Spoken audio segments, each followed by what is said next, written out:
বজালিত চাঞ্চল্যৰ ঘটনা।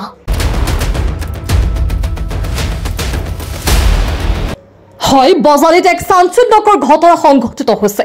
উচ্চ ক্ষমতা সম্পন্ন বিদ্যুৎ টাৱাৰত এজন যুৱক উচ্চ ক্ষমতা সম্পন্ন বিদ্যুৎ টাৱাৰত এজন যুৱক ৰাতিপুৱাৰ পৰা উঠি আছে। এইটো উচ্চ ক্ষমতা সম্পন্ন বিদ্যুৎ টাৱাৰত জানিব পৰা মতে ল'ৰাজন পশ্চিমবংগৰ বজালি জিলা প্ৰশাসনে ৰাতিপুৱাৰ পৰা চেষ্টা অব্যাহত ৰাখিছে। কিছু সময় পূৰ্বে তললৈ নামি আহিছিল যদিও আকৌ উঠি গৈ আছে। প্ৰশাসনক ডিমাণ্ড কৰিছে পশ্চিমবংগৰ পুলিচ আৰু হেলিকপ্টাৰ নহলে তললৈ নামি নাহে। যেতিয়ালৈকে পশ্চিমবংগ পুলিচ নাহে তেতিয়ালৈকে তললৈ নাহে।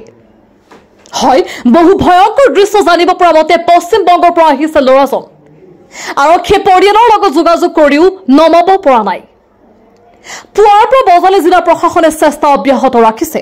যিকোনো মুহূৰ্তত ভয়ংকৰ ঘটনা সংঘটিত হ'ব পাৰে। জিলা প্ৰশাসনে তাৰ দাবীসমূহ মানি লৈছে, তথাপিও নামি অহা নাই। যিকোনো মুহূৰ্তত সংঘটিত হ'ব পাৰে ভয়ংকৰ ঘটনা। বজালিৰ পৰা ছানৰ হুছেইনৰ ৰিপৰ্ট, NS24 ডিজিটেল। হয়, নমস্কাৰ। ইতিমধ্যে দেখিবলৈ পাইছোঁ এটা ভয়ংকৰ দৃশ্য।